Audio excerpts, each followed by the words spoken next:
Olá, irmãos e amigos, estamos neste trajeto estabelecido pelos salmos, são 150 salmos, e hoje estamos no número 100. São 100 dias meditando na palavra de Deus, especificamente no livro dos Salmos. E esse número também é muito simbólico, porque estamos concluindo hoje a segunda parte das três que compõem os Salmos, se nós o dividirmos em três, já que são 150, o primeiro grupo de 1 a 50, o segundo de 1 a 100 e o terceiro do 101 ao 150. Mais do que uma questão numérica, o Salmo número 100 é muito conhecido, principalmente por aqueles que fazem parte do ministério de louvor e adoração ou das equipes de louvor. A denominação depende muito de cada igreja. Na maioria das igrejas existem o ministério de música ou o ministério de adoração. Mas o importante é saber que este salmo não está restrito àqueles que na época do escritor bíblico eram chamados de levitas. Os levitas compunham um grupo de pessoas reservadas por Deus, essas pessoas, para a adoração ou para conduzir os demais hebreus na adoração e louvor. Levi, como vocês sabem, foi um dos 12 filhos de Jacó. E de Levi veio então Arão, a sua irmã Miriam, o seu irmão Moisés. Desculpa, o seu irmão Arão. Então, Arão, Moisés e Miriam eram aqueles que lideraram os hebreus durante a travessia pelo deserto. E, sob a direção de Deus, a tribo de Levi foi escolhida para então gerenciar, para gerir, para conduzir os hebreus no culto e louvor e adoração ao Senhor. Claro que a tribo de Levi foi dividida.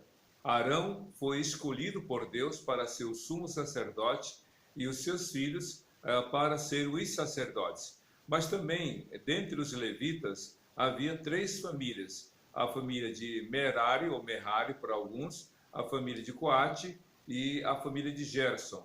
Então, os gersonitas, os meraritas e os coraitas eram as famílias que tinham a responsabilidade no culto a Deus em diferentes aspectos do louvor e da adoração. E os levitas, de alguma forma, foram, digamos assim, reservados para a adoração. Depois que o templo foi construído por Salomão, até antes um pouco do templo, os levitas tinham a responsabilidade de conduzir o templo volante, o tabernáculo no deserto, como também os instrumentos e materiais usados no culto e louvor ao Senhor. Muito bem, quando foi estabelecido ou construído o templo num lugar fixo, a Bíblia diz que então esses grupos tiveram outras funções, já que o templo não era mais carregado de um lugar para o outro, estava num lugar fixo e construído. Então os levitas passaram a ter outras funções, como a preparação dos cânticos, a condução do louvor a Deus. E dentre as famílias dos levitas, a gente tem Jedutum, a gente tem Asaf, a família dos coraitas. Então, a gente observa a transição ou a mudança de funções. Por isso que deixou de ter um trabalho mais, digamos, braçal, no ato de carregar as coisas, para o ato litúrgico no louvor e adoração. Por isso os levitas foram vistos mais voltados para a música e o louvor a Deus. Mas, por incrível que pareça, hoje, nas igrejas evangélicas, não deveria, é uma questão de opinião aqui, não deveria ter mais os levitas, porque os levitas são os descendentes de Levi que tinham a responsabilidade de conduzir na adoração ao Senhor. Hoje, talvez mais por uma questão de reconhecimento, de valorização, de destaque, alguns da música são chamados de levitas, mas lembremos-nos que isso era uma denominação restrita a uma tribo que tinha esse papel. Hoje, qualquer pessoa que serve a Deus, que é crente, pode, segundo a direção de Deus, servir ao Senhor no louvor e adoração. O Salmo 100, portanto, não é algo que está restrito aos levitas, mas é um chamado à adoração e ao louvor a Deus a todas as pessoas. Todas as pessoas, em todos os lugares, em todo o mundo, devem realmente prestar culto e louvor ao Senhor. O Salmo 100, portanto, como eu estava dizendo, é um dos mais conhecidos quanto à questão do louvor e adoração. E é um salmo pequeno, só tem apenas 5 versículos. Ele compõe, ou ele é o último dessa sequência de salmos, que começa no Salmo 93, que coloca em destaque a adoração e louvor a Deus, reconhecendo a monarquia, a soberania, Deus como rei soberano sobre tudo, sobre a terra, sobre o universo. Vamos então meditar no Salmo 100, nesse pequeno espaço de tempo que Deus nos permite. Diz assim, começando o verso 1 do Salmo 100. Aclamem o Senhor todos os habitantes da terra. Aclamem. Aclamar muito se parece com clamar. A diferença diz respeito a quem e a quem. Quem e a quem.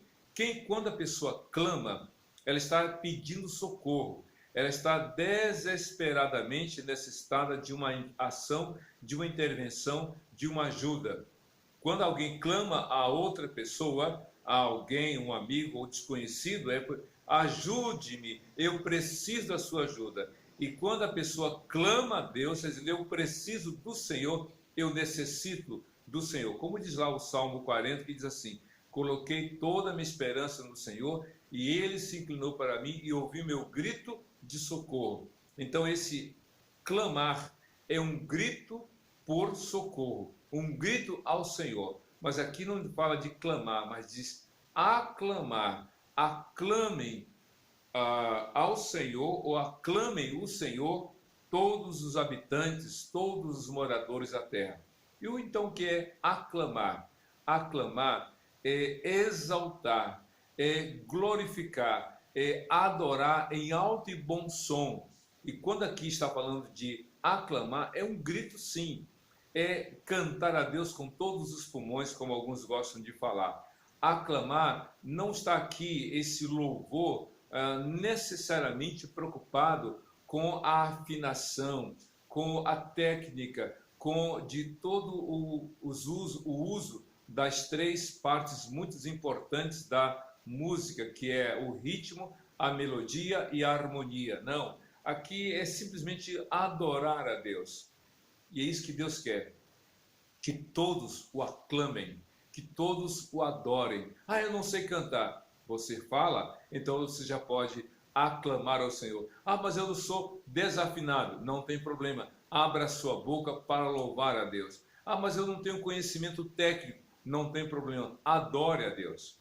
Porque adorar é exatamente isso. Não é uma coisa restrita, porque para fazer parte de uma equipe de louvor ou de um grupo musical, para fazer parte de um dueto, de um quarteto, quinteto, ou madrigal que tem 20 componentes, ou de um grande coro com 100, com 500 ou 1.500 vozes, como já para eventos especiais, coros com grupos ou com pessoas em grande número, é preciso realmente ter conhecimento da técnica, da melodia, da harmonia, do ritmo, é preciso ter conhecimento da letra para cantar sem o auxílio de alguma partitura. Então, é preciso ter conhecimento técnico. Os levitas tinham conhecimento técnico tanto na obra do serviço, de carregar, o que carregar, como no caso da arca, mas tinham que ter conhecimento técnico dos instrumentos musicais, de saber utilizá-lo para adorar a Deus. Sim, para esses grupos específicos tem que haver realmente conhecimento, porque não dá para você fazer algo que envolva realmente dentro de uma organização, de uma programação de louvor a Deus, fazer de qualquer jeito, do improviso, ou não ter conhecimento. Agora, quanto à adoração, todo mundo, aclamem o Senhor, todos os habitantes da terra, todo mundo deve aclamar ao Senhor. Você, meu amigo, você, minha amiga, pode aclamar ao Senhor, exaltando. Lembra em João capítulo 9, aquele homem que nascera cego, uma coisa maravilhosa que Cristo fez, dentre tantas. O homem era cego de nascença e foi curado, passou a ver, ele não voltou a ver como Bartimeu, que tinha visão, perder e voltou a ver. Esse homem, de João capítulo 9, nascera cego, e ele passou a ver como se nunca tivesse sido cego. Sabe por quê? Porque ele não teve nenhuma disfunção, não teve nenhuma dificuldade de ter a percepção visual das coisas, a tridimensão, o distanciamento, para saber calcular o tamanho e a distância dos objetos. Ele passou a ver realmente como se nunca fora cego, a ponto de dizer: eu não sei explicar como ele fez, só sei de uma coisa: eu era cego, agora vejo. Que coisa maravilhosa. Então esse homem estava louvando e exaltando o Senhor, ainda que nenhum conhecimento técnico tivesse. Quando eu estou dizendo da falta ou da não necessidade de conhecimento técnico, eu fui muito claro. Para o ministério de louvor e adoração de qualquer igreja, é preciso ter conhecimento técnico, é preciso ter habilidade no uso dos instrumentos, na questão do conhecimento da música, quanto à melodia, ritmo e harmonia. É preciso ter um ensaio para fazer melhor. Mas aqui o texto é para todos os habitantes da terra. Deus espera que todos os habitantes da terra o adorem, gritem louvando e adorando o Senhor. Sabe quando o seu time preferido faz um gol numa disputa de um jogo ou de uma decisão de campeonato e você vibra gritando a todos os pulmões? Deus merece mais. Deus é o único que merece todo louvor, toda adoração. Faça o melhor para Deus, exalte ao Senhor, cante louvores a Deus a todos os pulmões, expresse a adoração ao Senhor. E diz ainda no versículo 2 do Salmo 100: prestem culto ao Senhor com alegria, entre na sua presença com cânticos alegres. Imagine só aquela multidão que sai cantando, festejando, cada um louvando a Deus, numa fanfarra, mas só que uma fanfarra não de bagunça, não de para colocar ataque, como a gente vê, grupos que saem em batucada falando coisas, palavras de ordem, xingamento. Não, aqui é uma multidão que sai festejando, adorando ao Senhor, porque diz o texto: prestem culto ao Senhor. Em outra tradução, em outras Bíblias, a expressão prestem culto diz servir ao Senhor. Por quê? Porque dependendo do contexto ou da região, da questão cultural, o culto, como em inglês, é chamado de serviço. Isso mesmo, servir ao Senhor. Esse servir, portanto, não é uma atividade outra que você faz em amor e dedicação ao Senhor.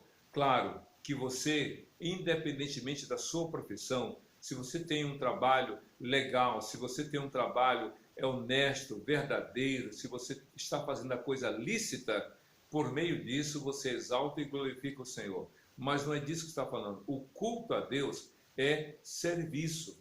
Ou seja, você vai servir ao Senhor, você vai exaltar ao Senhor, você vai dizer para as pessoas que está indo para o culto quando sai de casa para o templo. Agora que em algumas regiões do Brasil a flexibilização permite a abertura dos templos para os cultos, como aqui na nossa congregação da PIB da Barra em Duque Caxias, nós já voltamos aos cultos presenciais. Então, quando alguém disse: para onde você vai?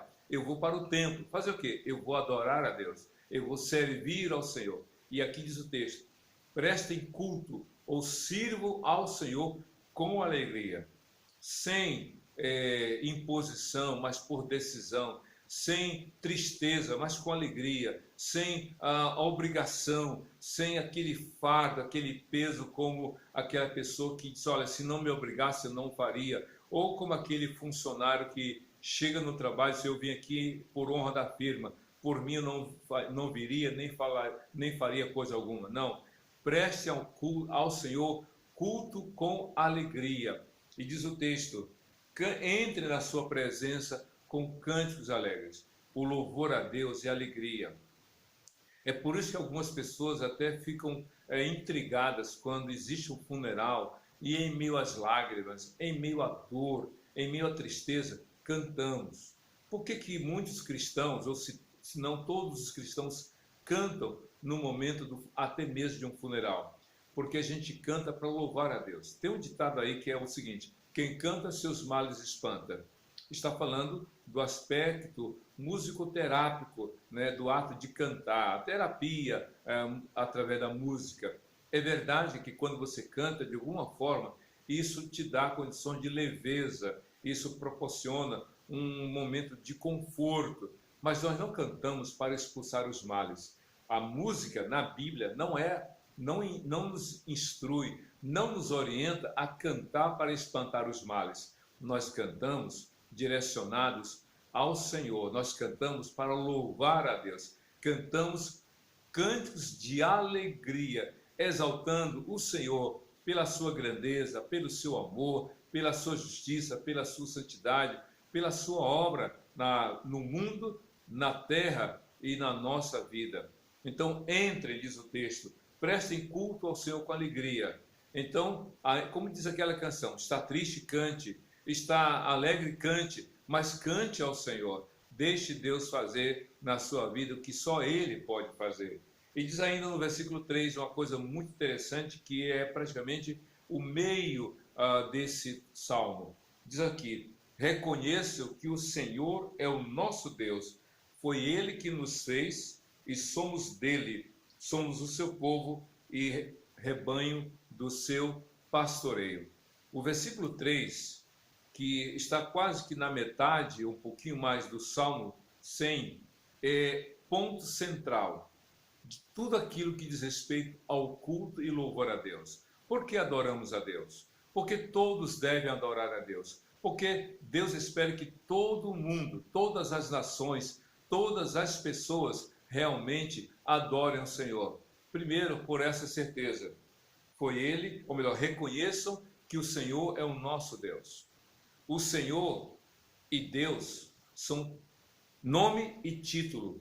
O Senhor, o Criador dos céus e da terra, esta pessoa que é o sustentador de todo o universo, é o nosso Deus.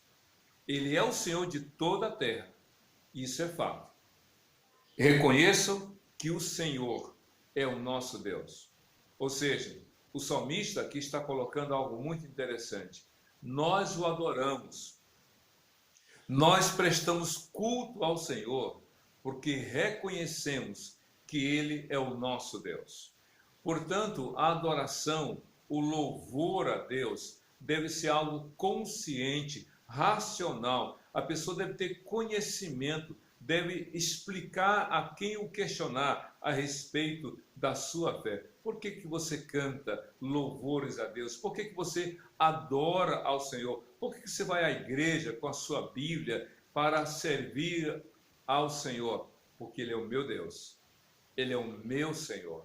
Que coisa maravilhosa. Romanos capítulo 2, 12, digo, no verso 1, o apóstolo Paulo diz o seguinte: rogo-vos, pois, irmãos, pelas compaixões de Deus, que apresentei os vossos corpos como sacrifício vivo, santo e agradável a Deus, que é o vosso culto racional. Eu quero que vocês adorem, cientes de que o fazem porque Deus assim espera. Que bênção, que alegria poder adorar ao Senhor, ciente cada um de que Ele é o Senhor, sustentador de todo aquele que nele crê. Você adora a Deus?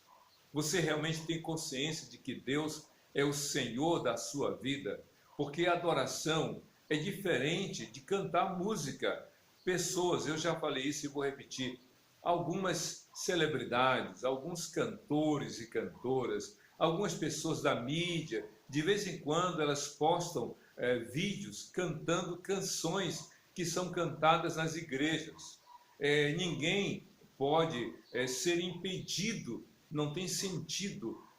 Você não pode cantar essa canção. Eu não tenho autoridade para proibir ninguém de cantar os cânticos que são conhecidos, que estão já quase que no domínio público, canções que muitas vezes não se conhece a autoria, é anônima a autoria. Então as pessoas cantam, solfejam, cantarolam, digamos assim. Ninguém está impedido. A questão toda é se essa canção que ela canta, se esse louvor que ela está ali expressando, se é de fato algo que está apenas na questão intelectual, de conhecer e de saber, ou se realmente a pessoa fala do coração. É interessante, pessoas que não têm conhecimento musical, mas que têm um coração voltado para Jesus, exaltam o Senhor sem habilidade, sem o conhecimento técnico. Mas tem muita gente que tem conhecimento técnico, pode pegar uma partitura com a letra de uma canção de louvor a Deus. Ah, isso aqui é fácil, eu sei cantarolar. E canta até com muita habilidade, às vezes até melhor. Mas a questão toda é, e o coração? Deus não quer saber se você realmente conhece a música de louvor a Ele. E se você, de fato, Ele quer saber se o faz de coração, um coração voltado. Ele reconheça que Ele é o nosso Deus, diz o salmista. E diz mais, que Ele nos fez e somos dEle. Ele nos fez. Aqui é muito sério. Está falando da origem da vida. A sua vida, meu amigo, a sua vida, minha amiga, tem origem em quem? Quem te deu vida? Ah, eu nasci de uma... Eu me lembro que teve uma discussão muito interessante. Isso aconteceu. Havia um vendedor, na verdade um jovem, foi comprar uma espécie de cachorro-quente numa barraquinha. E estava lá a dona daquela carrocinha, daquela barraquinha de cachorro-quente. E ele foi comprar o dele, porque ele estava com fome. Daqui a pouco chegou uma pessoa conhecida da dona da barraquinha. E aí aquela pessoa falou assim, olha só, eu vim do macaco, eu nasci do macaco. Não, a senhora, corrigindo, a senhora falou assim, eu vim do macaco. E aí o rapaz que chegou disse, não, a senhora não nasceu do macaco. Na verdade, nós nascemos da ameba. Aí a dona da barraquinha disse, não, você pode ter vindo da ameba, mas eu vim do macaco. E houve aquela discussão para saber quem estava certo e quem estava errado.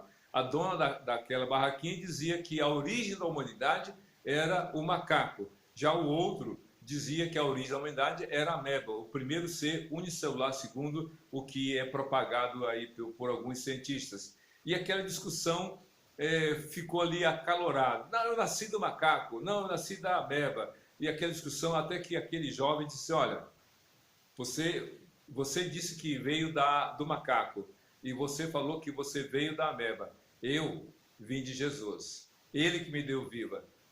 Eu estou vivo porque Jesus é o autor da minha vida. Nem macaco, nem ameba, porque ainda hoje existem macacos e existem amebas, mas quem me deu vida foi Jesus. Então, meu querido, diz aqui no Salmo 100, no verso 3, na parte B, foi Ele que nos fez. Essa é uma primeira parte, mas diz a parte complementar dessa frase, e somos dele. Ele nos deu vida, e nós somos dele. Deus nos é o Criador. Nós pertencemos a Deus por direito de criação. Mas aqui o salmista faz uma declaração de comunhão, de participação, de pertencimento. Nós pertencemos ao Senhor. Deus te deu vida, meu amigo. Macacos e amebas estão aí espalhados pelo mundo afora. Mas o autor da sua vida, da minha vida, da nossa vida, é o próprio Deus. Paulo falou aos gregos lá em Atenas, em Atos 17. Os seus poetas dizem que de um só Deus fez toda a humanidade. De fato, a ciência pode comprovar que a humanidade tem algo em comum. A ciência pode dizer que o homem é finito, teve uma origem. A ciência, porém, não pode comprovar a origem, mas ela precisa crer. E a nossa Bíblia, a palavra diz que a origem da humanidade é o próprio Deus. Alguns cientistas já disseram que através da mitocôndria, que é essa parte da célula, a mitocôndria tem um DNA, e esse DNA nos identifica a todos no mundo. E é interessante a ciência afirmar que o DNA da mitocôndria determina, fala da origem da humanidade. É interessante que a mitocôndria, o seu DNA existe a partir da mulher. Ou seja, toda a humanidade surgiu de uma só pessoa, de uma só mulher, Eva. É interessante isso, como a própria ciência, contra a vontade de alguns, corrobora para aquilo que a própria palavra de Deus diz, que Adão foi criado por Deus, Eva foi criada por Deus, e através do primeiro casal, toda a humanidade passou a existir. Que maravilha! Alguns acreditam, outros não, e eu prefiro ficar com a resposta de Deus. Senhor, qual é a origem do homem? Qual a origem da humanidade? O Senhor, Ele é o nosso autor da vida, mas aqui o salmista diz, Ele nos criou e nós, realmente, Ele nos fez e nós pertencemos a Ele. Você, se crê em Jesus, se abrir o coração para Ele, você vai dizer, eu sou agora de Deus, porque em Jesus nós somos adotados como filhos de Deus. E aqui diz na outra parte, somos o seu povo e rebanho do seu pastoreio. É isso mesmo, o salmista de modo poético fala, Deus nos criou, somos dele, somos o seu povo e nele é realmente aquele que nos pastoreia. Nós somos o rebanho do seu pastoreio, falando do papel do pastor, de cuidar, de prover, de assistir e de proteger realmente o seu rebanho, como diz o Salmo 23, como o próprio salmista diz, o Senhor é o meu pastor. Nós somos rebanhos do Senhor. E Jesus disse, eu sou o bom pastor que dá sua vida pelas suas ovelhas. E ele completa, essas minhas ovelhas ouvem a minha voz e elas me seguem e eu lhes dou a vida eterna e ninguém poderá arrebatá-las das minhas mãos. Meu Pai que deu essas ovelhas para mim é maior do que todos e ninguém poderá arrebatar essas ovelhas das mãos do meu Pai. Leia João capítulo 10, do verso 1 ao verso 28 e você vai ter toda essa certeza. Mas se aproximando do final do Salmo 100, no verso 4, a Bíblia diz assim, entre nas suas portas com ações de graças e em seus átrios com louvor. Portas e átrios. Aqui está falando do templo. O templo era um lugar reservado por Deus, aprovado por Deus, para ser o lugar de adoração dos hebreus. E então, quando os hebreus entravam no templo, passando por suas portas, portas altíssimas, portas grandiosas que se abriam para o povo entrar e adorar o Senhor. Claro que fisicamente a adoração era feita no templo. Hoje, em função da pandemia, a gente aprendeu, como Jesus mesmo falou para a mulher samaritana, que não é um lugar. O lugar é importante, mas Jesus disse que é qualquer lugar. Qualquer lugar. Porque ele falou, não é aqui, não é nesse monte em Samaria, não é nem em Jerusalém. Porque Deus é Espírito e importa que todos o adorem em Espírito e verdade. E Deus procura esses verdadeiros adoradores. Deus procura. Por quê? Porque Ele é o único digno. Mas aqui fala, entre em suas portas com ações de graças, com gratidão. Adore a Deus com gratidão em seu coração, pela bondade, por aquilo que Deus tem feito na sua vida. Se você, mesmo na pandemia, está com a sua família, dê graças ao Senhor. Deus tem sido misericordioso com você. Deus tem sido esse Deus cuidador, ainda que outros tenham sofrido, padecido até infelizmente, mas seja grato porque Ele livrou você. Então agradeça a Deus, adore a Deus. Hoje você pode ir de sua casa, dependendo de onde você mora, e ir para um templo, adorar o Senhor. Entre por suas portas com ações de graças e em seus atos com louvor. O átrio era um dos primeiros espaços para se aproximar do lugar chamado Santo Lugar. E tinha um lugar chamado Santo dos Santos, o Santíssimo Lugar, que só o sumo sacerdote podia entrar uma vez por ano. Mas a adoração o espaço era acessável por todos aqueles que queriam adorar o Senhor a partir da porta principal, chegando ao átrio. Entre, adore o Senhor. E aí diz o texto, dê-lhe graças e bendiga o seu nome. Adore a Deus, bendiga o nome do Senhor. Clamar, ou melhor, aclamar, exaltar e dizer mais, fale bem do Senhor. Comunique a bondade, fale que Deus é bom, que Ele é justo, que Ele é amor. Fale para Ele e fale dele para os outros. Tem gente que reclama de Deus, que Deus não é bom, que Deus não é justo, que Deus está agindo assim. Não é verdade. É a percepção que a pessoa tem diante dos fatos. Deus é bom em todo tempo Deus é bom, como naquela frase do filme Deus não está morto, o primeiro filme. Então Deus é bom. E termina o Salmo dizendo o seguinte, no verso 5 do Salmo 100. Pois o Senhor é bom e o seu amor leal é eterno. Voltando aqui para a questão da bondade. Eu louvo, adoro a Deus porque Ele é bom. E o seu amor leal. Amor já é algo extraordinário. Leal, tão maravilhosamente bem. Amor leal. Por quê? Tem outras pessoas que têm amor, mas não é leal. É amor interesseiro, amor que fica sujeito às questões, amor que depende de favores. Não, o amor de Deus não depende de nós. Ele nos ama porque Ele é leal e verdadeiro.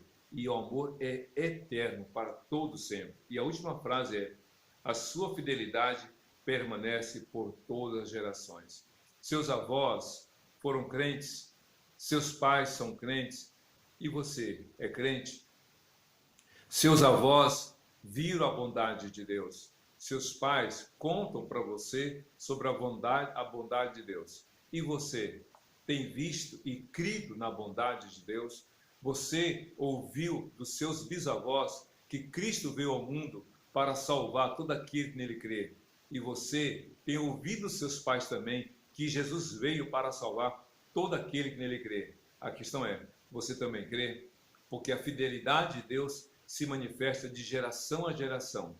Ou seja, o mundo passa, mas Deus permanece com o seu amor leal, que é eterno, e com a sua fidelidade. A questão toda é se você crê nesse amor, se você crê na salvação em Cristo Jesus. Isto é com você, e que você responda diante de Deus, aclamando, adorando e realmente cultuando ao Senhor, dando-lhe graças por tudo aquilo que Ele é e tem feito em sua vida. Que Deus te abençoe e seja feliz com Jesus, Senhor e Salvador de todo aquele que nele crê, hoje e para todos sempre. Amém e amém.